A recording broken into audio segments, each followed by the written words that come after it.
Hola, soy Karina Mariani y estas son mis editoriales. La editorial de hoy, cupos, cupos y más cupos, el sexo del absurdo. Empeñada en desafiar los límites más profundos del absurdo, la realidad argentina nos enfrenta una vez más a la arrogancia del sinsentido. Esta semana, la resolución 34/2020 de la Inspección General de Justicia, la IGJ, determinó que las sociedades y asociaciones deberán incluir en su órgano de administración una composición que respete la diversidad de género, es decir, la misma cantidad de miembros femeninos que de masculinos. No contentos con esto, los genios de la IGJ determinaron que las organizaciones deberán hacer una descripción de la política de género aplicada en relación al órgano de administración, incluyendo sus objetivos, las medidas adoptadas y la forma en la que se han aplicado. Palabras más, palabras menos, significa que de ahora en más, para asociarse en Argentina, habrá que poner por fuera de su competencia, necesariedad o pertinencia una mujer a modo de adorno para cumplir con la ley.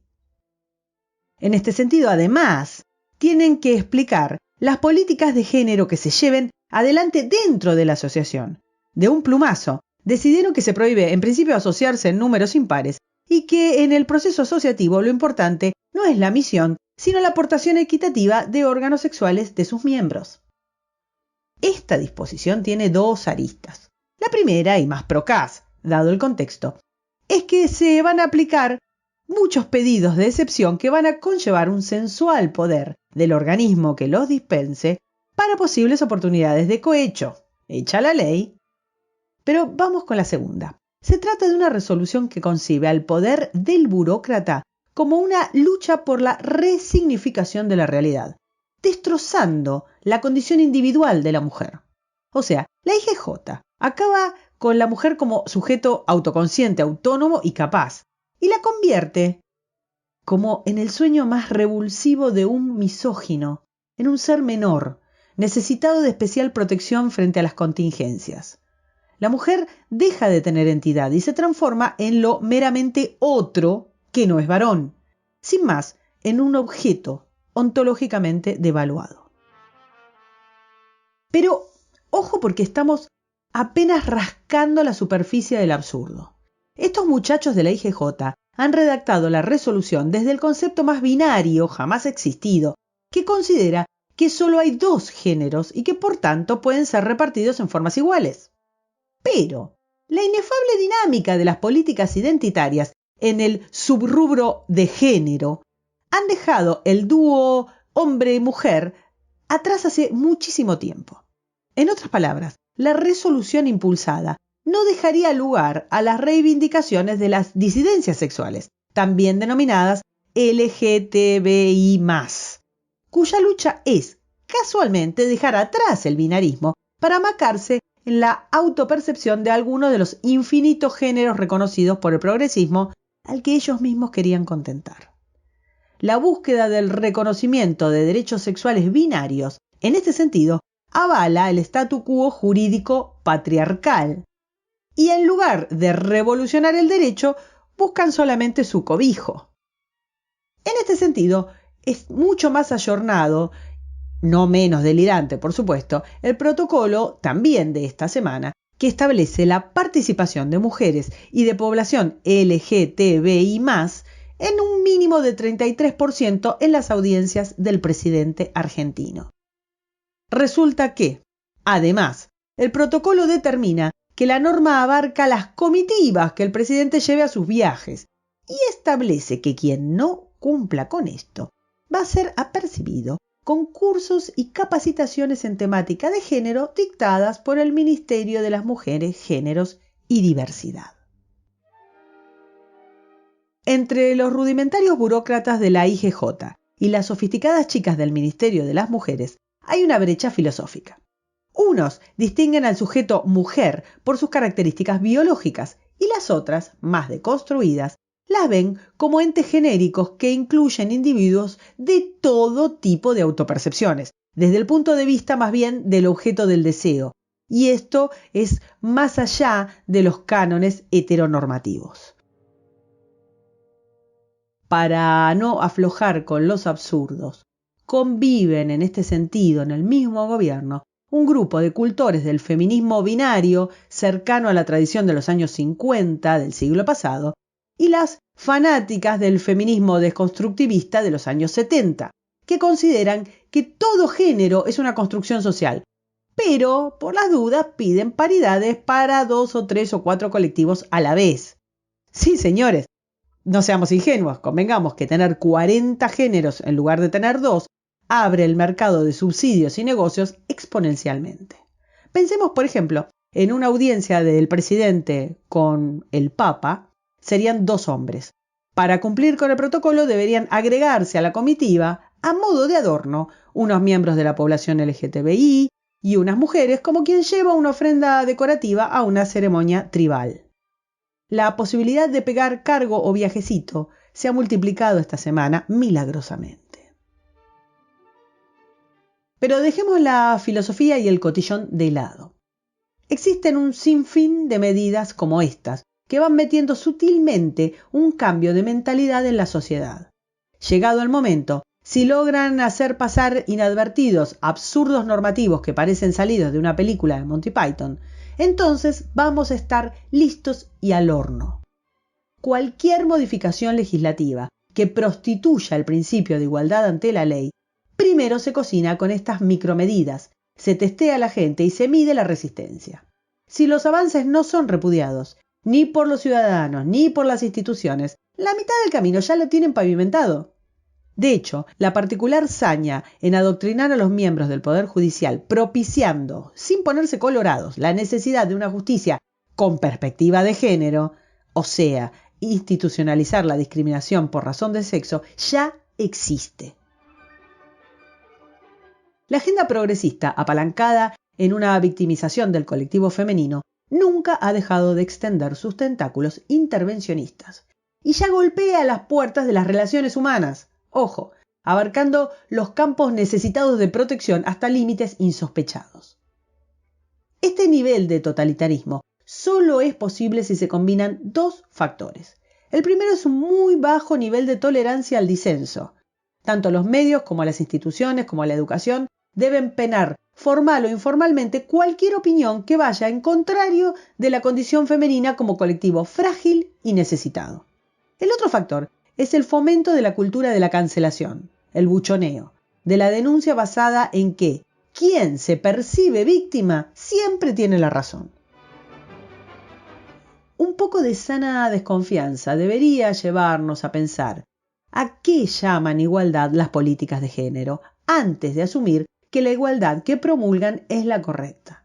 Sumidos en el absurdo cotidiano, olvidamos que no es lo mismo igualdad ante la ley que igualdad mediante la ley. La igualdad ante la ley es una conquista del Occidente libre, que impuso en las cartas magnas que constituyen los estados que todos los ciudadanos nacemos iguales y que por eso debemos ser tratados igualmente ante la ley y tenemos los mismos derechos. En cambio, la igualdad mediante la ley es un artilugio. ¿Qué implica? Implica una escala valorativa en la diversidad, en la que está bien sufrir discriminación si se comparten características asociadas a un determinado colectivo. Esto significa un aval para que un ciudadano se lo juzgue no por sus actos, sino por la pertenencia a su colectivo asignado. En este sentido, es culpable de lo que sus pares hayan cometido o pudieran cometer, siendo suprimido su derecho a la presunción de inocencia, por ejemplo. De esta filosofía nace la discriminación positiva de los cupos de género. Es una representación del imaginario de paridad ideológica que naturaliza la discriminación legal del varón por el mero hecho de serlo. En definitiva, promulga la institucionalización del privilegio por razones sexuales. Esa diferencia que viene adosada a la persona por su condición sexual o de género más allá de sus acciones y que justifica un trato legal e institucional distinto, de forma que aquellos que no reúnan esas marcas de identidad sean merecedores legalmente de un trato desigual. Resulta paradójico que un ministerio que tiene como objetivo la discriminación desde su título, vale decir, el citado ya Ministerio de las Mujeres, Géneros y Diversidad, sea el orgullo de un gobierno cuya bandera es la igualdad. Pero pensándolo bien, no hay paradoja si entendemos la igualdad desde su retorcida perspectiva. Hemos de tener en cuenta que en todos los organismos y programas destinados a atender la perspectiva de género, la misión se centra únicamente sobre el tema de la violencia contra las mujeres y de cómo la adscripción al colectivo es lo único que puede guarecerlas. Las políticas de identidad dentro de este imaginario son un conglomerado de implantación de cupos, facilidades para mujeres, asimetría penal en beneficio de la mujer, adoctrinamiento ideológico para formar a las personas en una visión sectaria y el control de comportamientos prohibidos, que han de llevarse como mantras para regir la vida privada de todos, por los medios que sea posible. La batalla de los sexos y la discriminación de los géneros no femeninos son una herramienta de control social tan potente que no permite llevar a debate ninguna de las premisas bajo riesgo de ser tachado de machista. Vale decir que todo combate de la violencia contra las mujeres será legítimo si, y solo si, se resguarda bajo el paraguas del adoctrinamiento de género, que se ha de imprimir en cada paso de nuestra vida cívica e institucional de forma exclusiva.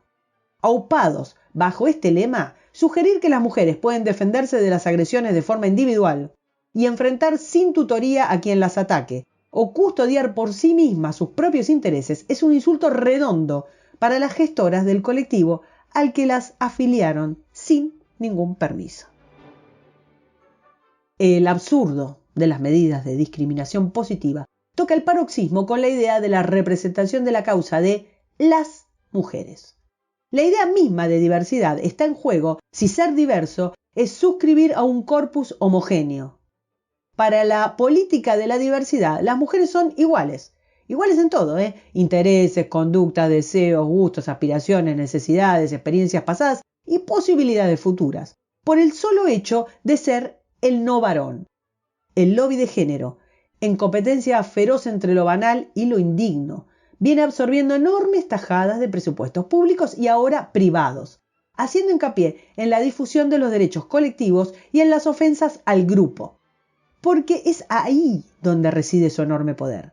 Se inmiscuye en las relaciones íntimas de la gente, sin tener en cuenta las diferencias, y representa una ruptura radical con la filosofía del crecimiento en base a la capacidad, la destreza o el mérito.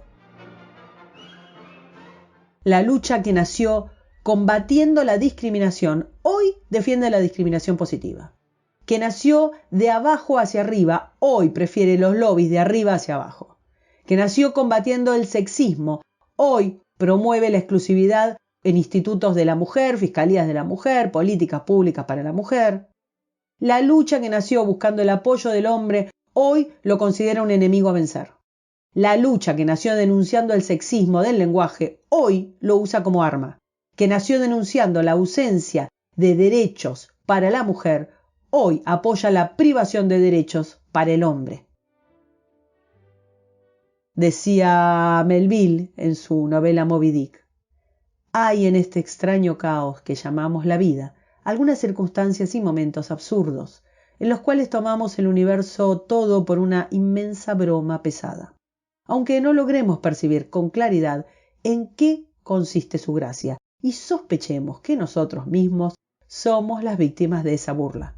Sin embargo, nada nos desalienta, nada nos parece digno de disensión.